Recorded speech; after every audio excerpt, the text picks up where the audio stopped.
যে রাজনীতির অঙ্গনে বিএনপি আওয়ামী লীগের যে পরস্পরকে ধ্বংস করার একটা মনোবৃত্তি ছিল, সেই মনোবৃত্তির বদলে যুক্তির রাজনীতি হবে কিনা, তর্কের রাজনীতি হবে কিনা।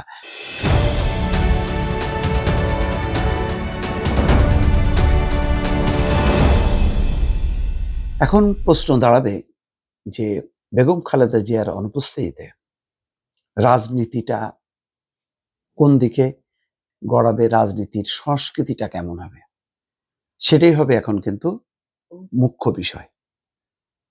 সবাই শ্রদ্ধা জানিয়েছেন বেগম খালেদা জিয়ার প্রতি, তার সহনশীল রাজনীতি, তার যে নির্মোহ রাজনীতি, প্রতিহিংসাবিহীন একটা শান্তির রাজনীতি, ঐক্যের রাজনীতি, সেই রাজনীতিটা প্রভাবটা রাজনীতির অঙ্গনে শুধু বিএনপি না, তার প্রতিদ্বন্দ্বী রাজনৈতিক দল সবাই সেটা অনুসরণ করবেন, নাকি জ্বালাও পোড়াও ধ্বংস করো, ভেঙে দাও, গুড়িয়ে দাও, সেই রাজনীতিটাই অব্যাহত থাকবে? এটাই এখন হচ্ছে সবচেয়ে বড় বিষয় বিএনপির জন্য। এখন চ্যালেঞ্জ হচ্ছে বেগম খালেদা জিয়া যা যা বলতেন, যা যা করতেন, ঠিক সেই আচরণগুলো, সেই নীতি নৈতিকতাগুলো রাজনীতির অঙ্গনে প্রতিষ্ঠা করতে পারবে কিনা। দলকে সেভাবে দলের নিচ থেকে শুরু করে মানে উপর পর্যন্ত সব স্তরে যদি বেগম খালেদা জিয়া যেই সমস্তগুলো বক্তব্যগুলো রাজনীতির মাঠে দিতেন, সেগুলো তো এখনো জ্বলন্ত, সেগুলো সবার কাছে আছে, এবং বিএনপির নেতৃবৃন্দ তো সেটা অবশ্যই বোঝেন। তো সেই আচরণটা করবে কিনা।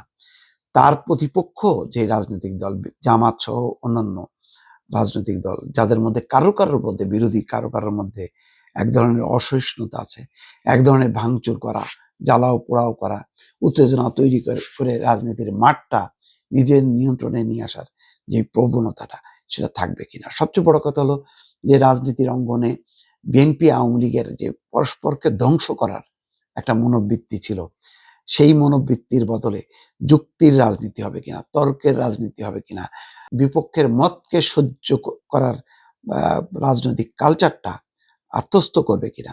কারণ কোনো একটা পক্ষ আত্মস্থ করলো, কোনো আর অন্য পক্ষ এটা আত্মস্থ করলো না, তারা হিংসার রাজনীতিটাকেই নিয়ে এগুতে থাকলো, তাহলে তো রাজনীতির অঙ্গনটা মানে কলুষ মুক্ত হবে না, সেই দূষিত থেকে যাবে, যেটা লম্বা সময় ধরে, অন্তত 2-3 যুগ ধরে দেশের মানুষ সাফার করেছে।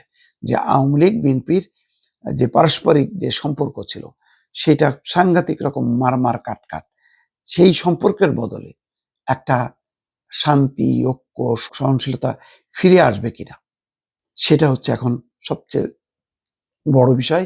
আর বেগম খালেদা জিয়ার প্রতি যে দলমত নির্বিশেষে সবার যে শ্রদ্ধা, সেই শ্রদ্ধাটা মানে ধারাবাহিকতা যদি রাখতে চায় রাজনৈতিক দলগুলো, তাহলে অবশ্যই বিরোধী মতকে সহ্য করা, পরস্পরের মতকে ধারণ করা, গণমাধ্যমকে স্বাধীন করা, কারোর প্রতি মানে হিংসাত্মক আচরণ না করা, মানবাধিকারের বিষয়গুলো কার্যকর করা, এই রাজনীতিটা হবে সবচেয়ে বড় চ্যালেঞ্জ। অন্তত বেগম জিয়ার রাজনীতির যেই গুণাগুণগুলো, যে দর্শনগুলো, যে বক্তব্যগুলো উচ্চারিত হচ্ছে, তার প্রতিফলন ঘটে কিনা বাংলাদেশের রাজনীতিতে, এখন সেটাই দেখার বিষয়। দর্শক ভালো থাকবেন। আল্লাহ হাফেজ।